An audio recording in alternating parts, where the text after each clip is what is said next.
என்ன மேடம் இது 1,50,000 ரூபாய் சொல்லி எனக்கு நோட்டீஸ் அனுப்பியிருக்கீங்க? நான் இங்க லோன் வாங்கவே இல்லையே. கொடுங்க அத.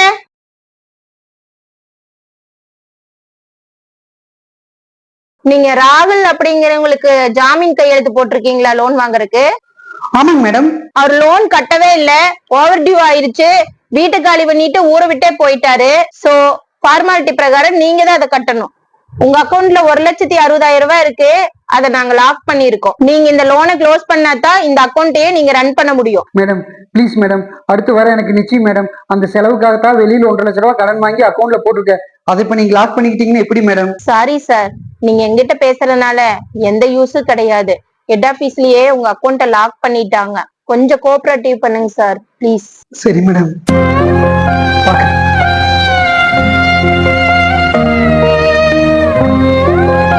உனக்கெல்லாம் இது தேவைதானடா?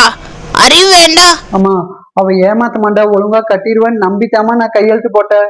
இப்படி ஊருட்டு போவேன்னு நான் நினைச்சு கூட பாக்கலமா.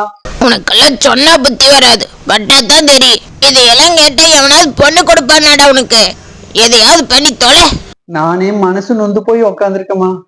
தயவு செஞ்சு என்ன திட்டாதீங்கம்மா.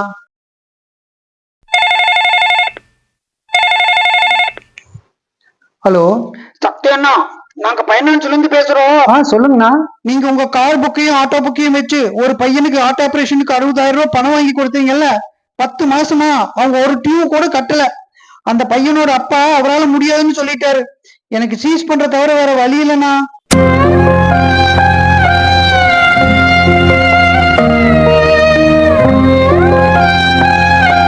அண்ணா, அவர் ரொம்ப நல்ல பையனா. ஆபரேஷன் சக்சஸ் ஆகாம அந்த பையன் இறந்துட்டாங்கண்ணா. நிறைய ஆஸ்பத்திரி செலவு பண்ணிட்டாங்க. நான் வேணா அவங்க அப்பாட்ட பேசி பாக்குறேங்கண்ணா. சாரிண்ணா, உங்க சிச்சுவேஷன் எனக்கு புரியுது. ஆனா எங்க பார்ட்னர்ஸ் எல்லாம் ஒத்துக்க மாட்டாங்கண்ணா. சரிண்ணா, 2 வண்டி வந்து எடுத்துக்கீங்க. அனைவருக்கும் வணக்கம். இப்ப இந்த வீடியோல நீங்க பார்த்தது என்னுடைய வாழ்க்கையில 2014-15 நடந்த ஒரு சம்பவம். என்னை பொறுத்த வரைக்கும் 2013 இருந்து 2017 வரைக்கும் மிக கொடுமையான காலகட்டம். நிறைய கடனாகி, நிறைய ஏமாந்து, நிறைய பேரோட உண்மையான முகம் தெரிஞ்ச காலகட்டம். ஒரு பையனுக்கு வந்து ஹார்ட் ஆபரேஷனுக்காக என்னுடைய கார் புக்கையும் என்னுடைய ஆட்டோ புக்கையும் வச்சு கொடுத்தேன். அது இந்த ஆட்டோவும் இந்த காரு தான் நீங்க வீடியோல பாக்குறது. சப்போஸ் அந்த பையன் இறந்துட்டான், ஆனா ரொம்ப நல்ல பையன். ஒருவேளை அந்த பையன் உயிரோடு இருந்திருந்தானா எனக்கு அந்த காரும் ஆட்டோவும் போயிருக்காது. இன்னொரு நண்பனுக்கு நான் பேங்க்ல ஜாமீன் போட்டு 1,00,000 ரூபாய் கடன் வாங்கி கொடுத்தேன். பட் அவன் கட்டவே இல்லை. ஊருட்டே எஸ் ஆயிட்டா, ஆளே பார்க்க முடியல, ஒடியே போயிட்டா. அதனால நான் என்னுடைய கல்யாணத்துக்காக கடன் வாங்கி போட்டு வச்சிருந்த 1,50,000 ரூபாய் பணத்தை பேங்க்ல பிளாக் பண்ணி அந்த கடனுக்கு எடுத்துக்கிட்டாங்க. இதுவும் எனக்கு செம்ம கூடிருச்சு. இதுல முக்கியமான விஷயம் என்னன்னு கேட்டீங்கன்னா, நான் செஞ்ச இந்த 2 காரியமே என் வீட்டுக்கு தெரியாம பண்ணிட்டேன். அப்ப எனக்கு மேரேஜ் ஆகல. ஆட்டோ போனது இது வரைக்கும் எதுக்கு போச்சுன்னு அம்மா அப்பாவுக்கு தெரியாது.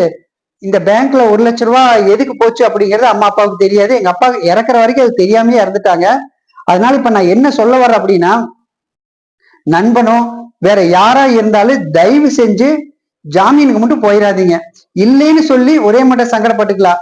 கொடுத்துட்டு நம்ம வாழ்க்கை பூரா சங்கடப்பட்டுக்கிட்டு இருக்கிறது அந்த வாழ்க்கையே வேண்டாம். என்னுடைய வாழ்க்கையில நான் நிறைய இழந்துட்டேன். இன்னைக்கு 10,00,000 ரூபாய் நான் ஏமாந்துட்டு தான் இருக்கிறேன் தவிர அந்த பணம் இன்னும் வரவே இல்லை. ஆனா என்கிட்ட வாழ்ந்தவங்க எல்லாம் என் முன்னாடி நடந்து போயிட்டு தான் இருக்கிறாங்க.